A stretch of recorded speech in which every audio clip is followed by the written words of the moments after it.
주신 하나님의 말씀은 사도행전 6장입니다. 1절에서 7절까지 보시겠습니다. 사도행전 6장 1절에서 7절까지의 말씀입니다.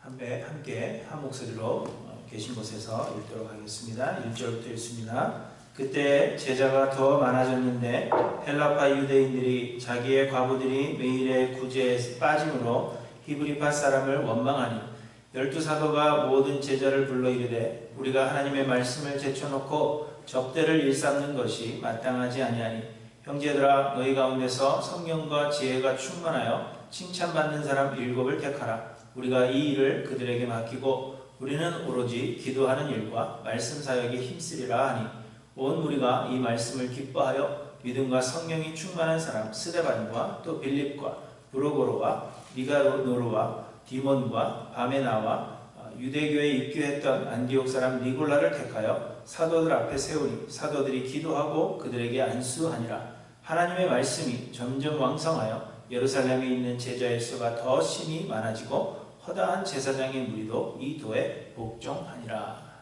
아멘. 제가 아주 오래전에 제 아는 후배와 약간의 논쟁을 벌인 그러한 일이 있었습니다. 그 논쟁은 교회 본질에 관한 그러한 문제였습니다. 제 후배는 자신이 아는 어떤 교회가 그 지역의 가난한 사람들을 구제하는 일에 힘쓰지 않는다면서 심하게 그 교회와 또 목사님을 비난하고 있었습니다. 그래서 저는 왜 교회가 꼭 지역사회를 구제하는 일에 힘써야 하는지에 대해서 질문하면서 약간의 논쟁을 벌인 것입니다. 아마 여러분들 중에서도 그게 왜 논쟁거리가 되지? 교회가 구제하는 일에 힘써야 하는 것이 마땅한 것이 아닌가? 이렇게 생각하시는 분들이 있을 것입니다. 사실 많은 사람들이 이런 생각을 가지고 있습니다. 교회는 반드시 가난한 사람들을 구제하는 등 선행을 행해야 한다. 그렇게 생각하는 것입니다. 예, 맞습니다. 교회는 가난한 사람들을 구제하는 일에 힘써야 합니다. 여러 번 말씀드린 대로 하나님은 고아의 아버지시며 과부의 재판장이시라 하셨고 이스라엘의 애굽 땅에서 나그네 되었던 것을 말씀하시면서 이방 나그네를 압제하지 말라. 성경은 그렇게 말씀하십니다. 또한 하나님 아버지 앞에서 정결하고 더러움이 없는 경건은 곧 고아와 과부를 그 환난 중에 돌보는 것이라. 그렇게도 말씀하셨습니다. 오순절 성령께서 사도들에게 임하신 이후 사도들의 전하는 말씀을 듣고 성령 받은 사람들은 모든 물건을 서로 통용하고 자기 재물을 조금이라도 자기 것이라 하는 이가 하나도 없었으며 그 중에 가난한 사람이 없으니 이는 밭과 집이 있는 자는 팔아 그 판 것의 값을 가져다가 사도들의 발 앞에 두매 그들이 각 사람의 필요를 따라 나누어 줬기 때문이라. 그렇게 말씀하고 있습니다. 그래서 사람들은 이런 말씀들을 토대로 하여서 교회가 가난한 사람들을 구제하는 것이 마땅하며 심지어는 이 일을 교회가 존재하는 목적으로 그렇게 생각하기도 하는 것입니다. 그러나 여러분, 이는 예수를 믿고 성령으로 충만한 신자들에게서 나타나는 하나의 반응일 뿐 교회가 반드시 해야 할 일은 아니며 더욱이 교회가 이 일을 위해서 존재하는 것도 결코 아닙니다. 성도가 성령을 받음으로 나타나는 여러 가지 반응들이 있다고 했습니다. 우리는 지금까지 이 반응들에 대해서 함께 공부했던 것입니다. 성령이 임하시면 제일 먼저 예수가 유일한 구원주가 되심을 믿게 됩니다. 믿음은 우리가 믿기로 선택하는 것이 아니라 성령의 임하심으로 우리에게 주시는 선물입니다. 또한 성령이 임하시면 예수가 그리스도이심을 전하게 된다 했습니다. 오순절 성령이 임하시자 마가의 다락방에 모여 기도하던 제자들이 성령의 말하게 하심을 따라서 하나님의 말씀을 전했습니다. 옥에 갇히기도 하고 예수의 이름으로 아무것도 전하지 말라는 사람들의 협박에도 불구하고 제자들은 하나님의 말씀을 전했습니다. 성령이 임하심으로 나타나는 반응입니다. 그리고 성령이 임하시면 예수 그리스도를 머리로 하는 한 몸으로 연합하게 됩니다. 우리가 한 몸이 되었기 때문에 한 몸의 연약한 부분을 돕게 되는 것이 성령의 역사하심으로 말미암는 반응입니다. 다시 말해서 초대교회 성도들이 성령을 받아 구제하는 일에 힘쓴 것은 지역사회의 구제가 아닌 한몸된 성도들을 위한 것이라는 말씀입니다. 이처럼 구제는 성령의 역사하심으로 나타나는 여러 반응들 중 하나일 뿐 아니라 한 몸 안에서 일어나는 역사라는 말씀입니다. 곧 교회가 세상을 구제하는 일에 힘써야 되는 것은 결코 아닙니다. 그렇기 때문에 교회가 지역사회를 구제하는 일에 힘쓴다면 이는 칭찬을 받아 마땅한 일이지만 구제하는 일에 힘쓰지 않는다고 해서 비난을 해야 할 이유가 없다는 것입니다. 교회는 구제를 위해서 존재하지 않기 때문입니다. 오늘 본문을 보시면 성령 받은 사도들이 그리스도의 복음을 담대히 전함으로 인해서 예수를 그리스도로 믿는 제자가 더 많아졌다, 그렇게 말씀하십니다. 곧 교회가 부흥하게 되었다는 것입니다. 그리고 믿는 사람들의 수가 늘어나고 그 믿게 된 사람들이 성령의 역사하심으로 말미암아 자신의 소유를 팔아서 사도들의 발 앞에 가져다 놓는 일이 많아지고 사도들은 이를 가지고 예수의 제자가 된 사람들 중에 가난한 사람들을 구제하는 일을 하게 되었습니다. 그중 하나가 과부들을 구제하는 일이었습니다. 그런데 헬라파 유대인들이 자기의 과부들이 매일의 구제에 빠짐으로 히브리파 사람들을 원망했다, 그렇게 말씀하고 있습니다. 헬라파 유대인들은 이스라엘 본토 태생이 아닌 타국에서 출생했거나 또 타국에서 생활하던 유대인들을 말하는 것입니다. 쉽게 말하면 외국 동포들을 말하는 것입니다. 본토 태생이 아니지만 그리스도의 복음을 듣고 믿게 되어서 예루살렘으로 돌아온 사람들이 많이 있었던 것으로 그렇게 보여집니다. 그리고 히브리파 유대인들은 이스라엘 본토 태생인 자들을 말하는 것입니다. 곧 예루살렘 토백이들을 말하고 있는 것입니다. 그런데 신자들이 자신의 소유를 팔아서 사도들의 발 앞에 가져다 놓은 것을 가지고 교회가 매일 과부들에게 필요한 만큼 나누어 주었던 것으로 그렇게 보여집니다. 그런데 팔은 안으로 굽는다고요? 이 일을 감당하는 사람들이 히브리파 유대인들이었는지 헬라파 과부들이 구제를 받지 못하는 일들이 생겨나게 되었고, 그래서 헬라파 유대인들이 이 일로 인해서 히브리파 사람들을 원망하게 된 것입니다. 사도들은 이 일의 해결책으로 성령과 지혜가 충만하여 칭찬받는 사람 7을 택하여 그들에게 안수하여 그들을 집사로 세웠고, 7 집사로 하여금 과부들을 매일 구제하는 일을 담당하게 했다 하는 것이 오늘 본문의 내용입니다. 그런데 사람들은 오늘 본문의 말씀이 집사 직분이 생겨나게 된 배경을 설명해 주시는 것으로 이해합니다. 또한 교회가 집사들을 세워서 구제하는 일에 힘쓴 것과 같이 교회가 구제하는 일에 집중해야 한다는 것을 말씀하시는 것으로 그렇게 해석하기도 합니다. 하지만 오늘 본문의 말씀은 집사 직분이 생겨나게 된 배경을 설명하는 데 핵심이 있지 않고, 또 교회가 구제하는 일에 집중해야 한다는 것을 말씀하시는 것도 아닌 교회의 본질은 하나님의 말씀을 학습하여 바르게 전하고 하나님께 간절히 기도하는 것이라 하는 사실을 우리에게 말씀해 주시는 것입니다. 교회의 본질은 하나님의 말씀을 묵상하고 하나님의 말씀을 학습하여 하나님의 말씀을 바르게 전하는 일과 하나님께 기도하는 것이 곧 교회의 본질이라 하는 것을 우리에게 분명하게 말씀해 주신다는 것입니다. 헬라파 유대인들이 자기의 과부들이 매일의 구제에 빠짐으로 히브리파 사람을 원망하자 12사도가 모여서 이 해결책을 내놓았습니다. 그런데 본문을 자세히 보시면 이 일로 인하여 모인 12사도가 해결해야 할 그 교회의 문제라고 생각했던 것은 왜 헬라파 과부들이 매일의 구제에서 빠지는 것일까?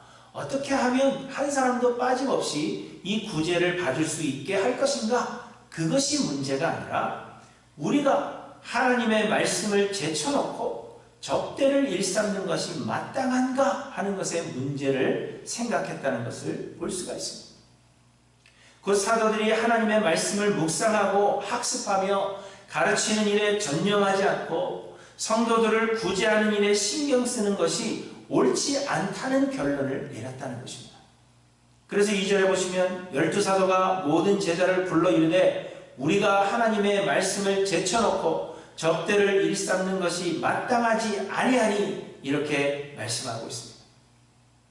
그래서 3절에 보시면 형제들아 너희 가운데서 성령과 지혜가 충만하여 칭찬받는 사람 7을 택하라. 우리가 이 일을 그들에게 맡기고 우리는 오로지 기도하는 일과 말씀 사역에 힘쓰리라 이렇게 말씀하고 있습니다. 그 사도들이 7 집사를 안수하여 세운 것은 과부들을 공평하게 구제하기 위함이 아니라 사도들이 오로지 기도하는 일과 말씀 사역에 힘쓰기 위해서라 하는 것을 말씀하시는 것입니다. 실상 말씀을 보시면 사도들을 대신하여 구제하는 일을 담당하기 위해서 7 집사를 세웠지만 이들은 과부를 구제하는 일을 계속하지 못했던 것을 볼 수 있습니다.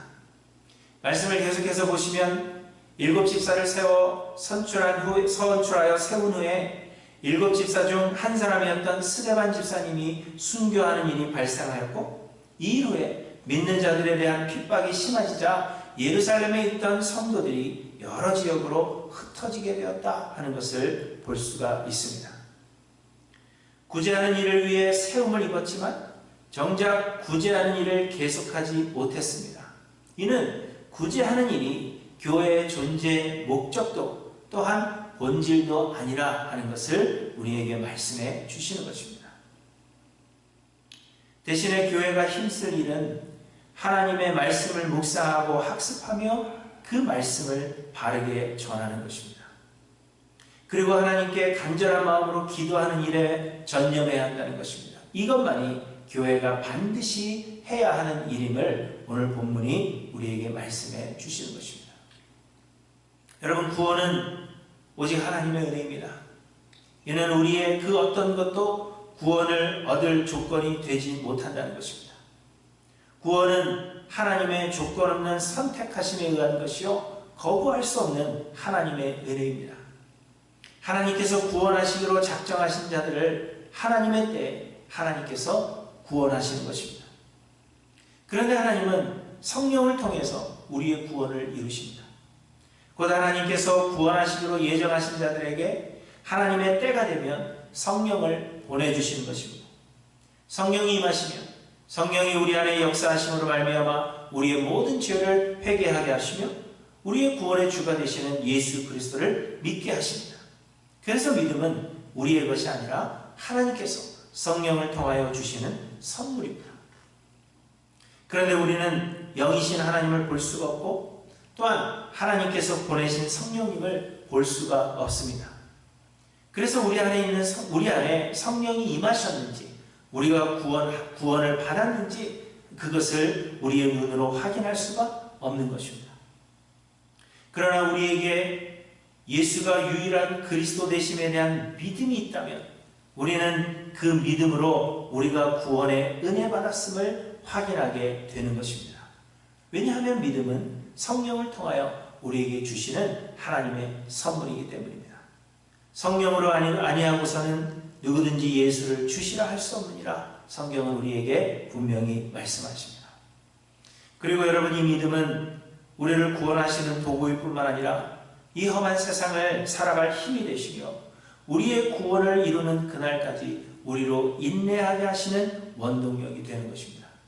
로마서 1장 17절에 보시면 복음에는 하나님의 의가 나타나서 믿음으로 믿음에 이르게 하나니 기록된 바 오직 의는 믿음으로 말미암아 살리라 함과 같으니라 이렇게 말씀하십니다. 그러므로 여러분, 우리에게 필요한 것은 믿음입니다. 예수가 우리를 구원하시는 유일한 그리스도이심을 믿는 믿음과 이제 우리의 삶은 우리의 것이 아니라 예수 그리스도의 것이 되었음을 믿는 믿음이 우리에게 필요한 것입니다. 그런데 이 믿음은 하나님의 말씀을 들음에서 나는 것임을 우리에게 말씀하십니다. 로마서 10장 17절에 보시면 그러므로 믿음은 들음에서 나며 들음은 그리스도의 말씀으로 말미암았느니라 이렇게 말씀하십니다. 하나님의 말씀, 성경이 완성되어져서 우리에게 전해지기 전에는 하나님께서 표적과 기사를 통하여 믿게 하셨지만 이제 성경이 완성되어져서 우리에게 전해진 이 시대에 우리가 믿음을 얻을 수 있는 유일한 방법은 하나님의 말씀, 성경 외에는 없다는 것을 우리에게 말씀하시는 것입니다. 하나님의 말씀만이 우리에게 믿음을 선물로 허락할 수 있는 것입니다. 그래서 여러분, 교회는 이 하나님의 말씀을 묵상하여 학습하고 하나님의 말씀을 바르게 세상에 전해야 할 사명이 있는 것입니다. 바르게 알고 바르게 믿고 바르게 전해야 듣는 자들이 예수 그리스도를 믿을 수 있기 때문입니다. 그리고 기도는 우리의 능력 없음을 인정하는 것이요 하나님께 모든 것을 맡기는 것입니다. 사람들은 기도를 자신이 소원하는 바를 이루는 도구로 생각합니다. 사람들은 흔히 훌륭한 기도를 드려서 하나님의 마음을 바꿀 수 있다고 생각합니다. 사람들은 기도가 자신의 계획 속으로 하나님을 끌어들이는 것으로 그렇게 생각합니다. 그러나 여러분, 기도는 우리의 소원을 이루기 위한 도구가 아니라 하나님의 뜻이 이루어지기를 소망하며 내 자아를 죽이는 과정입니다. 하나님의 마음을 바꾸기 위한 것이 아니라 내 마음의 생각과 욕심을 버리기 위한 것입니다. 기도는 내 계획 속으로 하나님을 끌어들이는 것이 아니라 하나님의 계획 속으로 내가 들어가는 것입니다. 기도는 나를 온전히 내려놓고 성령으로만 내 자신을 채우는 것이 바로 기도입니다. 세상의 모든 일들이 내가 하는 것이 아니라 나를 내려놓을 때 하나님께서 나를 통하여 역사하시는 것입니다. 특별히 구원은 내가 누군가를 설득시켜서 믿게 하는 것이 아니라 하나님께서 나를 통하여 구원하시기로 작정한 자들을 부르시는 것입니다. 그러나 우리는 끊임없이 우리의 자아가 살아 움직이는 것을 경험합니다. 내 욕심, 내 생각, 내 소원하는 것, 이 모든 것들이 하나님의 계획과 하나님의 영광을 앞서고 있다는 것을 부인할 수가 없습니다. 내가 스스로 할 수 있다고 생각하고 내 의가 드러나기를 소원하며 내가 높임을 받기를 소원하는 그 마음이 우리에게 언제나 존재하고 있습니다. 그래서 여러분, 우리는 쉼없이 기도해야 한다는 것입니다. 나는 죽고 내 안에 그리스도만이 충만하시기를 소원하며 항상 기도해야 한다는 것입니다. 그래서 사도들은 오로지 기도하는 일과 말씀 사역에 힘쓰고자 했다는 것을 우리에게 말씀해 주시는 것입니다.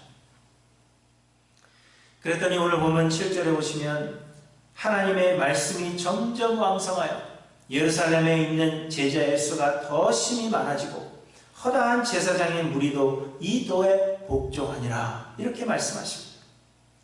믿는 자의 수가 더해진 것은 교회가 구제하는 일을 잘했기 때문이 아니라는 것입니다.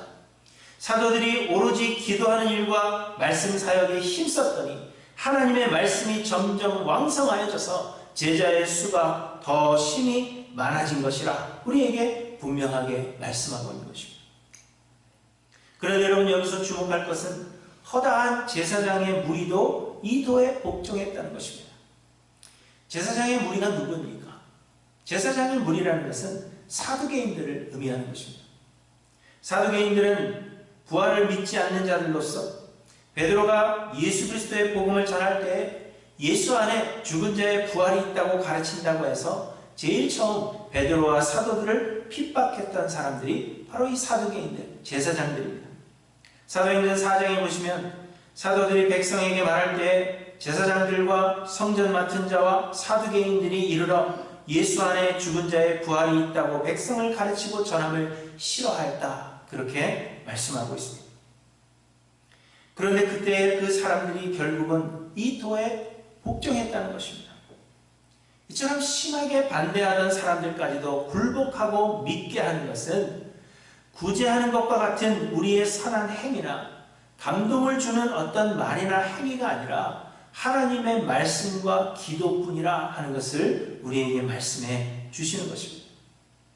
그렇기 때문에 교회는 하나님의 말씀을 묵상하고 학습하여 바르게 전하는 일과 또 기도하는 일에 전념해야 한다는 것입니다.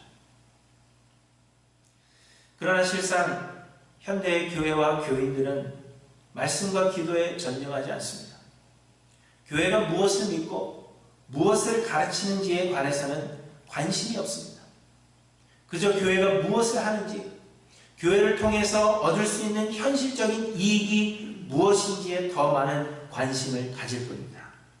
그래서 교회는 사람들이 원하는 것을 최대한으로 많이 제공하려고 노력하는 교회가 되어버렸습니다. 세상은 교회가 말씀 사역과 기도하는 일에 전념하는 그리스도의 몸이 되는 것을 원치 않고 세상이 좋아하는 일들을 해주는 자선단체가 되기를 세상은 요구하는 것입니다. 그리고 현대의 많은 교회들이 세상이 원하는 대로 그렇게 변해가고 있다는 것을 부인할 수가 없습니다. 우리를 구원하신 하나님과 그의 보내신 예수 그리스도를 알고자 힘쓰지 않고 성경은 그저 하나의 도덕책이 되어버린 지 오래되었습니다. 그래서 교회를 찾는 사람들은 많아지고 수적으로는 부흥하는지 모르지만 예수를 믿어서 구원 얻는 사람들을 하나님께서 더 이상 더하지 않는 그러한 교회의 모습을 가지게 되었습니다.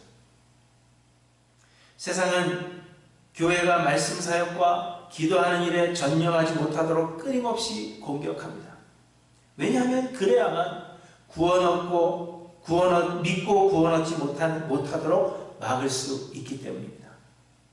교회가 말씀 사역과 기도에 전념하면 수많은 사람들이 예수를 믿고 돌아올 것이기 때문에 그것을 막기 위해서 세상은 교회가 말씀 사역과 기도하는 일에 전념하지 못하도록 유혹하는 것입니다. 교회가 이 일을 해야 한다. 교회가 저 일을 해야 한다. 교회가 가난한 사람들을 구제해야지. 교회가 사업에 관심을 가져야지. 이렇게 교회를 유혹하여서 말씀 사역과 기도하는 일에 전념하지 못하게 하는 것입니다. 우리는 이러한 유혹들이 세상에 있다는 것을 기억하고 우리는 하나님의 말씀 사역과 기도하는 일에 전념하는 교회가 되어야 할 것입니다. 여러분, 교회가 부흥할 때 특별히 조심해야 합니다. 오늘 본문에서도 보시면 제자가 더 많아지게 되자 문제가 발생하게 되었음을 우리에게 말씀하십니다. 그래서 우리는 항상 말씀 사역과 기도에 전념하는 교회가 되고자 힘써야 하는 것입니다. 여러분, 어떻게 그런 교회가 될 수 있겠습니까? 말씀 사역과 기도에 전념하는 교회를 만들기 위해서 여러분들이 해야 할 일이 과연 무엇이겠습니까? 그것은 여러분들에게 맡겨진 사역을 신실하게 감당하는 것입니다. 교회가 여러분들에게 어떤 사역을 맡겼든지 그 사역은 우리 목회자들이 말씀 사역과 기도하는 일에 전념하도록 돕는 것입니다. 교회가 너무 더러워서 목회자들이 매일 교회에 나와서 청소하는 일에 집중한다면 여러분 언제 말씀을 학습하고 기도하겠습니까? 목회자들이 교회의 크고 작은 모든 문제들을 해결해야 하는 그런 사람들이라면 그들이 언제 하나님의 말씀을 학습하고 기도하겠습니까? 목회자들이 먹고 사는 문제 때문에 고민스러워서 그것을 해결하느라고 힘쓰다 보면 여러분 언제 말씀을 묵상하고 기도하겠습니까? 사도들이 집사들을 선택하여 세운 것은 오로지 기도하는 일과 말씀 사역에 전념하게 하기 위함임을 여러분 기억하시기 바랍니다. 그리고 사역자들이 기도와 말씀 사역에 집중하도록 여러분 사역자들을 위해서 기도해 주셔야 합니다. 성도들은 열심히 사역하고 있는데 목회자들이 시간이 남았다고 해서 기도하지 않고 말씀을 묵상하지 않고 학습하지 않는다면 여러분 그것은 큰일입니다. 그러므로 여러분 우리 사역자들을 위해서 기도하셔야 합니다. 그리고 마지막으로 여러분들도 되도록 말씀 묵상과 기도에 집중하시기를 바랍니다. 우리가 다음 주에 더 생각해 보겠지만 이 말씀 사역과 기도는 목회자들만의 일이 결코 아닙니다. 목회자들은 더 열심히 해야 하겠지만 성도라면 누구나 말씀을 전해야 할 순간이 찾아오게 됩니다. 그러므로 여러분 모든 성도가 말씀 묵상과 기도에 전념해야 한다는 것을 여러분 잊지 않고 기억하시길 바랍니다. 교회는 무엇하는 것인가? 교회는 무엇을 해야 하는가? 우리 교회의 본질은 하나님의 말씀을 묵상하고 학습하고 그 말씀을 바르게 전하며 우리의 자아가 올라오지 않도록 하나님 앞에 끊임없이 엎드려 기도하는 것이 바로 교회의 할 일이요 교회의 본질이라는 것을 여러분 잊지 않고 기억하시기 바랍니다. 요즘은 우리가 반강제적으로 시간이 굉장히 많아졌습니다. 그런데 여러분 이러한 때 뉴스 보며 걱정하고 또 가짜뉴스 나르시느라고 여러분 수고하지 마시고 이 기회에 말씀 묵상과 기도에 전념하는 시간을 늘려가시는 우리 하나님교회 모든 성도님들이 되시기를 바랍니다. 그리하여 우리 안에 성령 하나님께서 살아 역사하심으로 말미암아 제자의 수가 더 심히 많아지고 또 복음을 심하게 반대하던 그 무리들도 이 도에 복종하는 역사가 일어나는 우리 하나님교회가 되기를 주님의 이름으로 간절히 축원합니다. 기도하시겠습니다.